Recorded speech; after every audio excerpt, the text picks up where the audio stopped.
I love this MLK piece. This was the third Martin Luther King piece that I painted. What was so special about this one is that it was accepted by the MOAD in San Francisco. And as an artist, my dream has always had wanted to be in the MOAD. It's not hard to see the beauty in every piece Jermaine Dante Burse creates, with bold colors, formative figures, and time periods that draw you in, largely rooted in Black history. You have Louis Armstrong, you have Billie Holiday, you have Cab Calloway, you have Langston Hughes, and they knew that they were here for a purpose. And so I take that energy from them and I put that on canvas as a tribute to them. Every brushstroke? I always tell individuals that art chose me. Is an intentional move by the self-taught Bay Area artist to transform paint on canvas to a message of liberation, resilience, and inspiration to evoke emotion. What that emotion can exude is one of power. It can exude one of happiness. It could exude one of their own self-worth.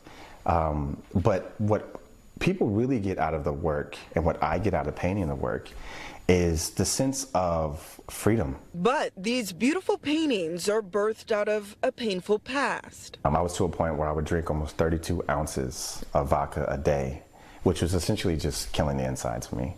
And so it came to a screeching halt one day when I had this excruciating stomach pain. Went to Kaiser Permanente. They admitted me into the hospital. I got worse, slipped into a coma, and then I was on life support for 3 weeks. That was a come to Jesus moment for me. At the age of 33, on Jermaine's road to sobriety, his childhood love for painting became his therapy and liberation. He's now 12 years sober. I went from being captive and held hostage to an addiction in my own self and lack of confidence, to now being one of the more confident people on the planet and pursuing my passion. What started as posting artwork on Instagram with just a few dollars to his name has grown into worldwide sales and recognition.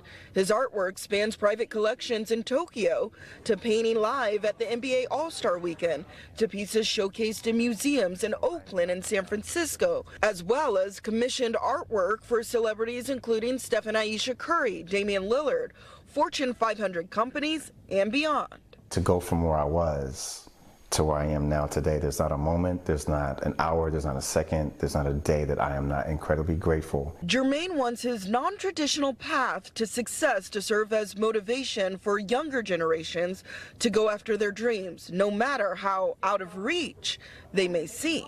I said, when you share your dream with someone, if they don't scoff at it, if they don't think you're delusional, the dream is not big enough yet. And so I encourage these kids to dream as big as possible. His next big dream? To build creative centers and schools in third world countries. For now at home, you can find Jermaine's artwork showcased throughout wineries in Napa Valley and on social media. He's also currently working on pieces for MOAD, the Museum of the African Diaspora in San Francisco. The reality is that anybody can do it. I'm just a man. I'm just a human being, and anybody can accomplish it if they continue to invest in themselves. Velena Jones, NBC Bay Area News.